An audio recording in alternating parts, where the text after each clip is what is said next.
Good evening, and welcome to what I think will be an extraordinary event, which is we're at the beginning of this very important creation of Dr. Arnn, president of Hillsdale, and it's called the Academy for Science and Freedom. And as we know, the pandemic and its management exposed many issues beyond infection, and those issues include politicization of science. The scientific process has been damaged, and the free exchange of ideas, frankly, is under threat in the United States. To combat that, we need to do more than just fret about it, and so Dr. Arnn, in his wisdom, has initiated this new academy for science and freedom. I am Scott Atlas, one of the co-founding fellows, along with my colleagues Martin Kulldorff and Jay Bhattacharya, who I'm sure everyone here knows as well. It's a great honor to be working as a group with everyone here. And we have a particular, I have the particular pleasure of introducing Martin Kulldorff tonight as our guest speaker. He is someone who doesn't need an introduction, but it's such a great introduction, I'm going to give it. Martin was a professor of medicine at Harvard Medical School, and for over a decade, one of the world experts on statistical analyses of spread of diseases and surveillance. He was a consultant and on certain committees of the CDC and the FDA, and has helped with the New York City Department of Health and Mental Hygiene, and as a member on the Drug Safety and Risk Management Advisory Committee of the FDA. Martin has developed statistical and epidemiological methods for disease surveillance and novel statistical analyses for indicating not just early detection of disease outbreaks, but also drug and vaccine safety surveillance, which is of some relevance these days. Martin has developed statistical analyses that are used today in the CDC and in places like New York City and other health departments to monitor COVID-19. He is truly an authority on all of the things that we think he might know, but he is more than that. Martin is really one of the most courageous people of all the colleagues that I have come to know during this pandemic. I almost said during this fiasco. Martin, people may remember that I received a sort of a censure by a group of professors at Stanford University Medical School. And Martin Kulldorff was the only scientist in the country who had the guts to go public and write a letter to Stanford, not only in defense of what I said, but specifically challenging all the signatories to a debate on the issues.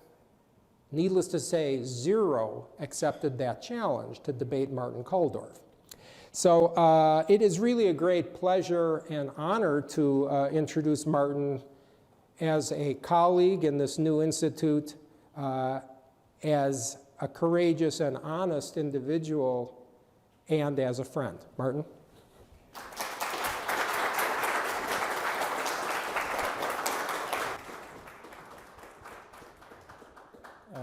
Thank you, Scott, and to the Kirby Center and to Hillsdale College for hosting us both today and also for this initiative of the Academy for Science and Freedom. I think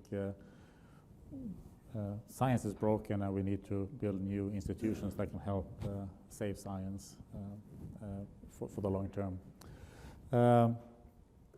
I do a lot of statistical and epidemiological methods, but I'm sorry to disappoint you, I'm not going to show you a single mathematical formula today. So instead I'm going to talk about censoring in science. And it's sort of a personal experience, and as I tell you this story, you have to realize that there are other scientists who have had more harsher censoring on them than I have had, but I'll tell you my story, and then you can sort of imagine how other people have had similar stories. So if you go back in history a little bit, 2 years, to March of 2020, when we first heard the news about this new disease outbreak in Wuhan, I was very afraid for about 20 minutes. Because as soon as this pandemic hit Italy and Iran, which were the two countries outside of China who got it first, I realized that we're all going to get this. This is going to spread throughout the whole world. There's absolutely no way that we can stop it. It's so contagious, it spreads without us knowing about it. So that was very clear. And of course, I'm a father, I have 3 children, so as all parents, I'm much more concerned about my kids than about myself. So I wanted to know, are they at risk? So I looked at the Wuhan data, which was sort of the only good data available then, and I saw this risk factor that while, of course, anybody could get the disease, be infected, there was more than 1,000-fold difference between the young and the old. And I thought, well, this is sort of important information because it really determines what strategy we should use for this disease. I was no longer concerned about my kids. They would do fine. I was sort of in the mid group. And of course, for older people, we should be very concerned and make sure that they are protected. But I tried to sort of publish this sort of simple calculations, but it was difficult. I wasn't able to do that in the US. And maybe it's that I only have 20 years of experience as an infectious disease epidemiologist. Maybe you need 30 or 40 years, I'm not sure.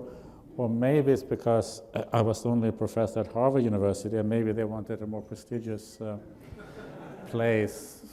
But I'm not sure why, but I was unable to do so. So eventually I posted what I wrote on LinkedIn, because I can post whatever I want there after 3 or 4 weeks of trying. But because I figured that, okay, nobody wants to hear this, but it's important actually that for historical purposes that it's clear that there were people already back then who knew these things and knew what sort of was the appropriate approach of protecting the old but not shutting down society for children and so on. So I put it there just to have it as a historical document. And I'm a native of Sweden, so I was reading the Swedish approach, which was a little bit different. And but I was a little bit afraid because there was a debate in Sweden, so I was sort of afraid that the public health authorities there who didn't close schools, for example, that they will buckle under the pressure. So I decided, well, I should write in the Swedish. So I published in 3 op-eds in the 2 major daily newspapers. There was no problem at all getting published in Sweden.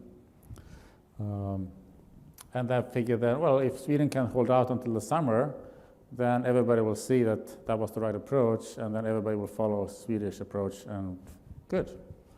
Boy, was I wrong. Eventually, I published it in English also in a sort of obscure UK online magazine. So if we jump forward a little bit, it was sort of frustrating with the difficulty of getting one's voice heard. And I tried many different things. I managed to get into CNN. I write an op-ed for CNN Espanol because I know how to write Spanish. The English version, CNN English did not want it, but I was so. But we were trying to think, how can we sort of educate the journalist more? How can we get out this message? And Scott was very heroically saying things, but they were always dismissing him. He's just one person, and he's a radiologist, and blah, blah, blah, blah, blah, blah, blah. And other people were sort of dismissed because they were one person, or they were not. There was always something wrong with them. And so there was silence. So we figured, okay, if the 3 of us, me and Dr. Jay Bhattacharya, who is in the back here, and Dr. Sunatra Gupta, who is the in my view, the preeminent infectious disease epidemiologists in the world. We got together and we wrote the Grant-Barrington Declaration, a one-page thing, where we argued for better focused protection of older, high-risk people, at the same time as we let children and young adults live near normal lives, so as to minimize the collateral public health damage from these lockdowns and other measures. That was, it got some attention, and it got enormously attacked. And every time I read an article about it in whatever newspaper attacking it, they would always have the link to the declaration that says yes, because then at least some of those reading it would actually click on it and actually read it. And by now, I think about 935,000 people have signed this declaration, which makes us very humble and thankful. The reaction from the director of NIH, Francis Collins, was he wrote to Tony, that is Dr. Fauci, look at this, the proposal from these three fringe epidemiologists. You have two of these fringe epidemiologists here in the room today, who met with Secretary Azar, who is Secretary of Health and Human Services, seems to get attention. There needs to be a quick and devastating published takedown of its premises. I don't see anything. Is it underway? So what do you think Dr. Fauci responded?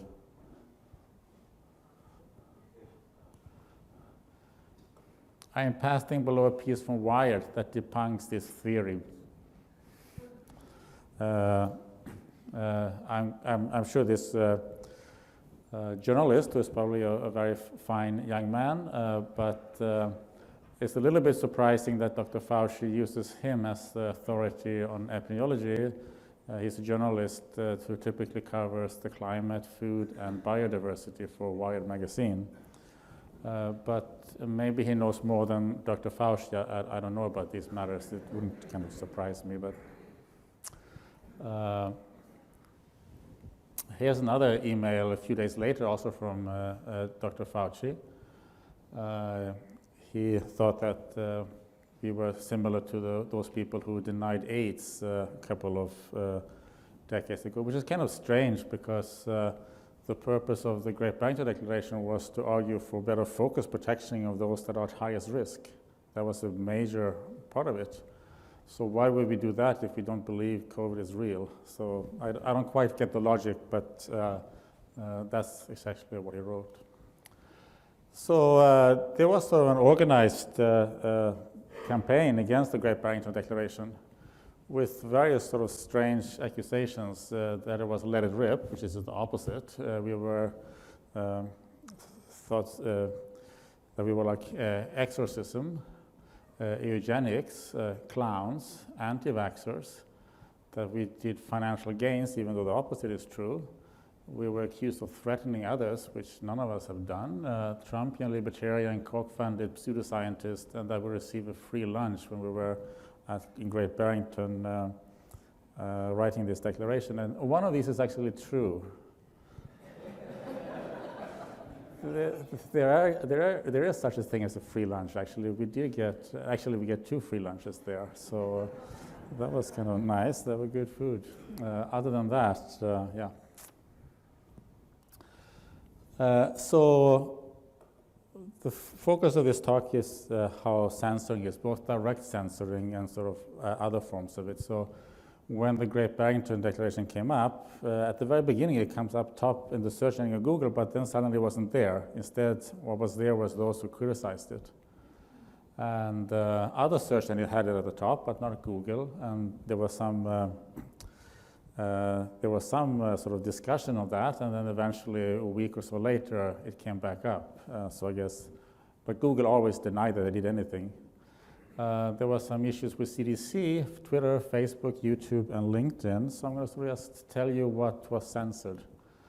So here was CDC in April 2021. So I was serving on a committee, a working group for vaccine safety of the COVID vaccines.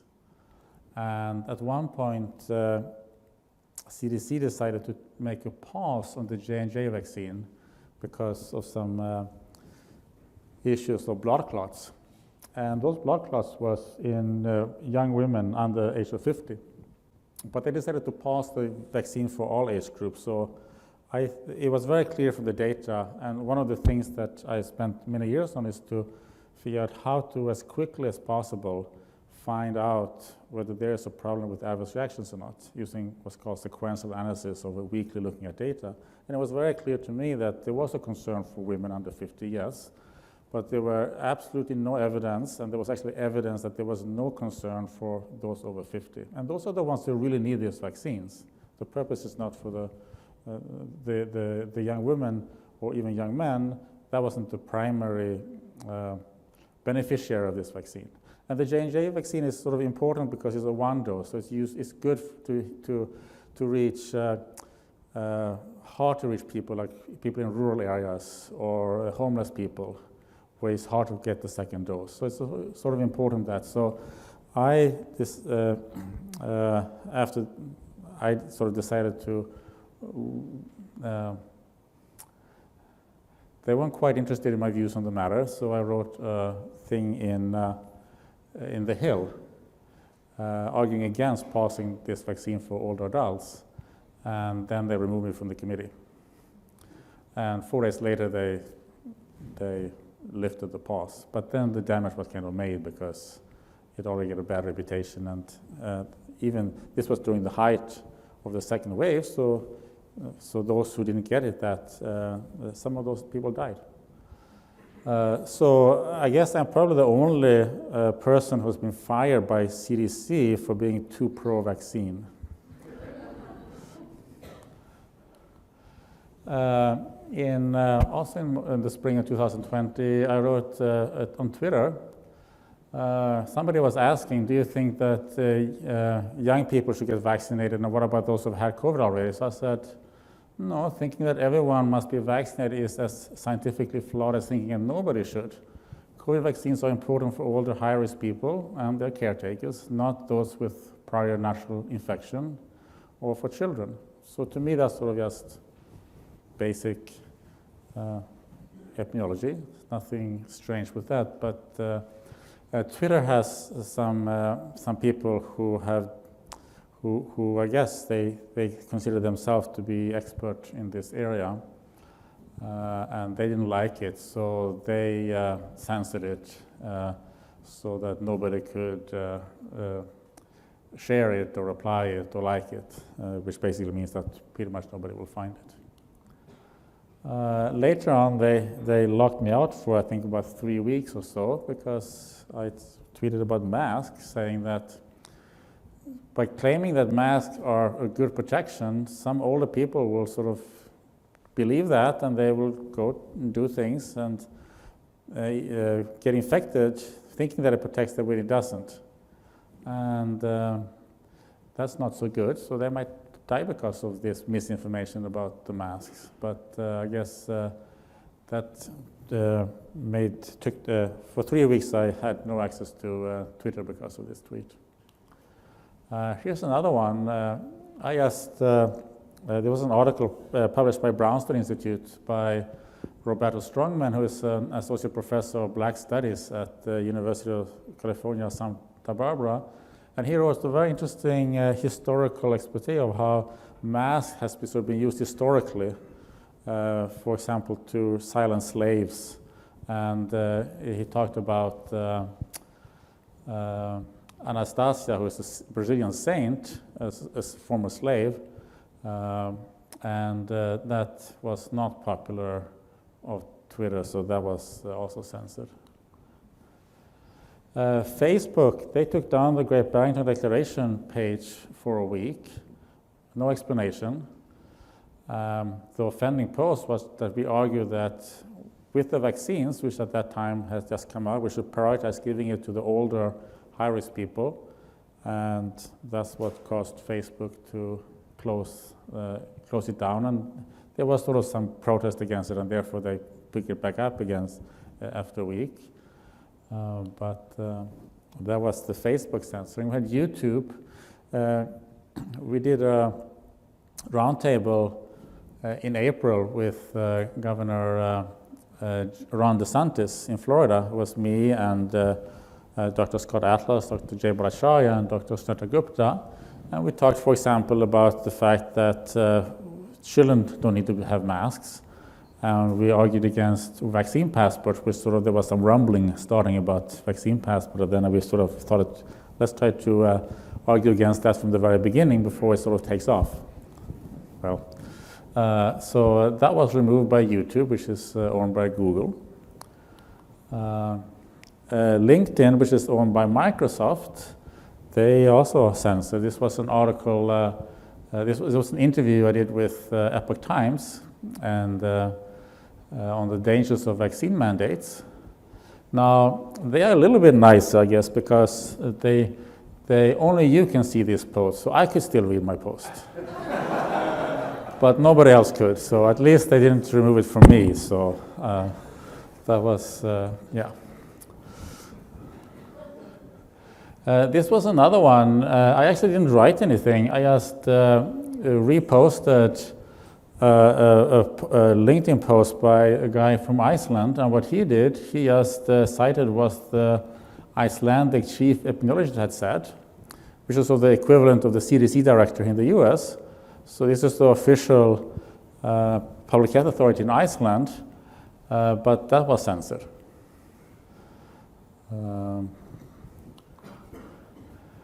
Here another one. Here they were a little bit harsher because not even I was allowed to read this tweet. They removed it completely.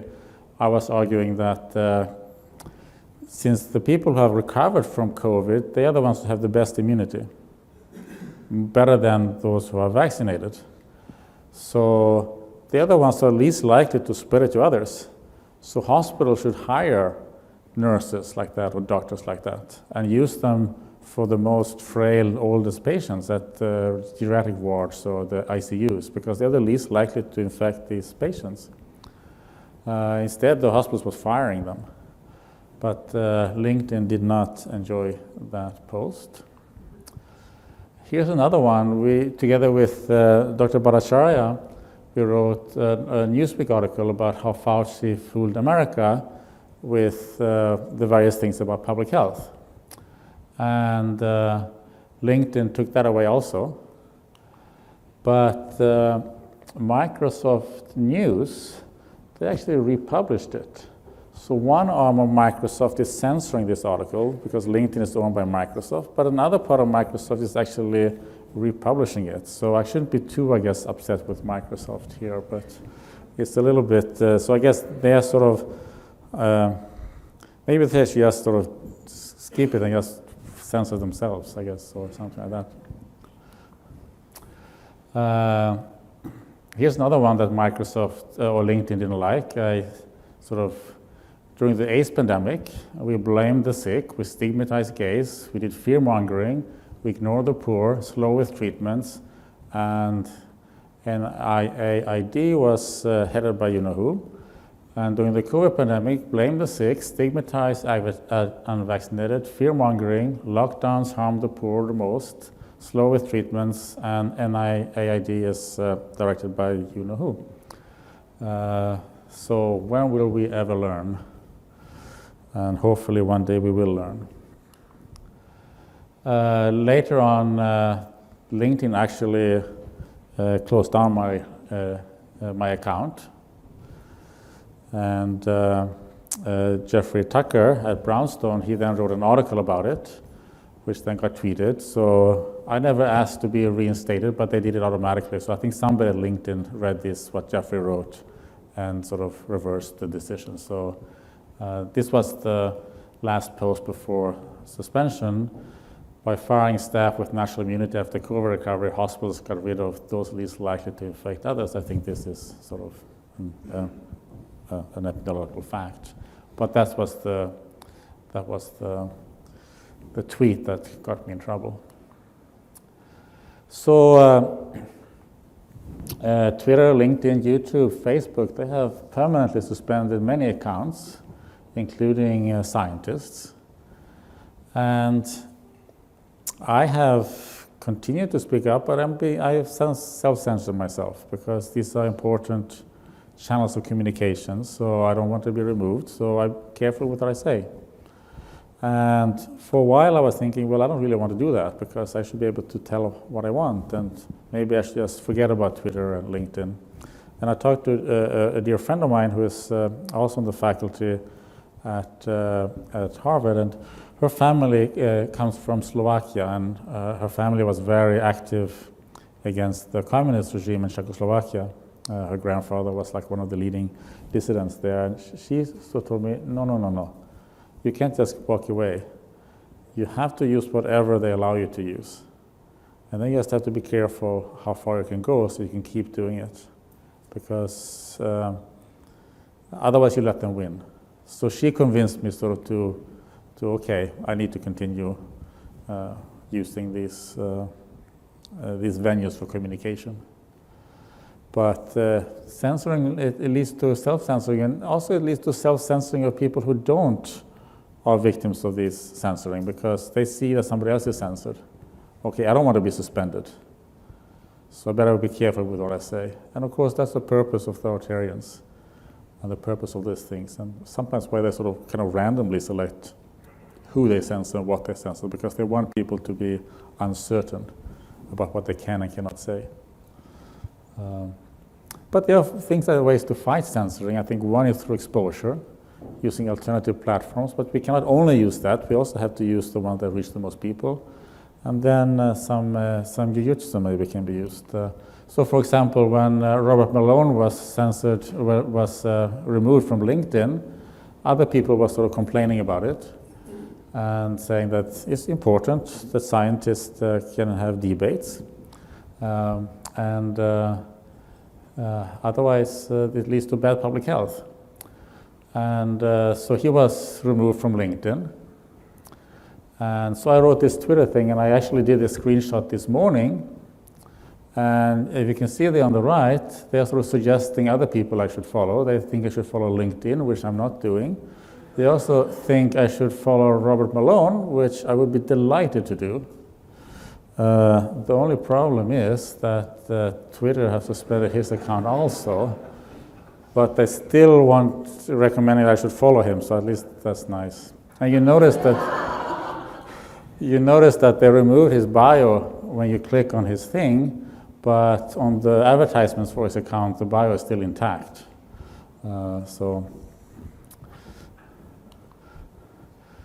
The alternative platforms, and I sometimes post on Getter, Gab, Parler, and Speaks. And I've never been censored there. There's also Truth Social, which is a new platform. So I think it's important to use that, but I think we also need to use the existing ones. We can also try to make a little bit fun of people. So once I wrote an op-ed in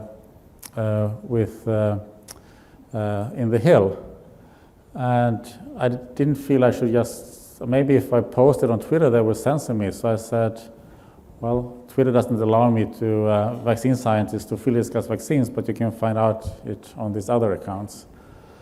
Earlier this week, I said, having been censored by Twitter, I must be careful what I write about masks. And then I said, if you do surgery, please wear a surgical mask. It'll protect patients. And I think that's, nobody can argue with that, no? Do you agree that surgeons should wear a mask when they perform surgery? You do? Okay, good. So we're all in agreement, and nobody can say that I said something that was inappropriate.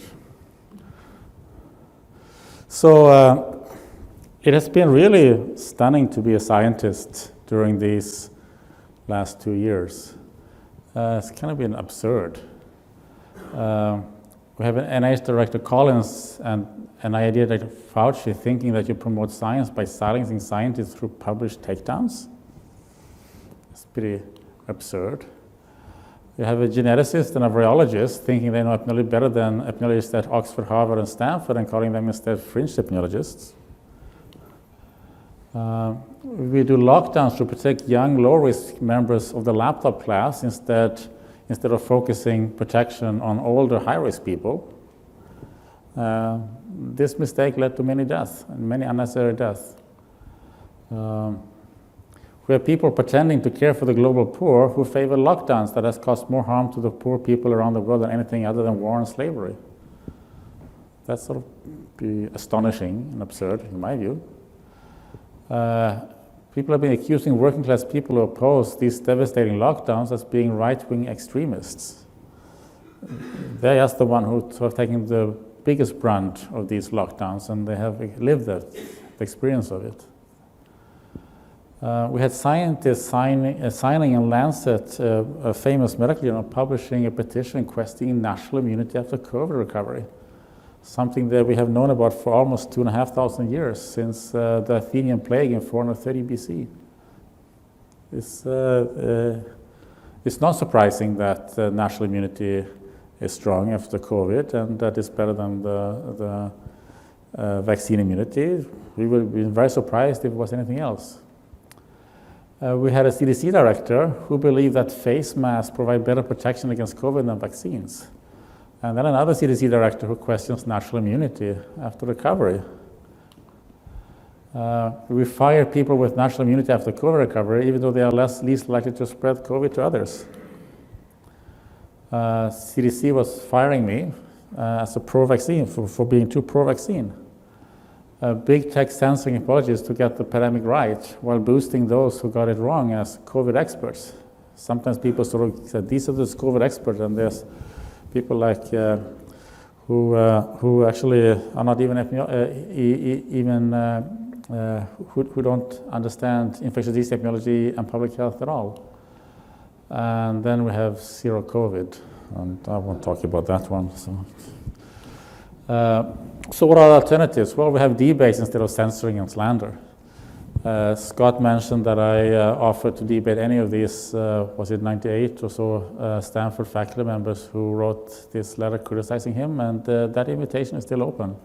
If you know any of them, let them know that I'm happy to debate them, either here or somewhere else. We should have had discussion how better to protect high-risk older people.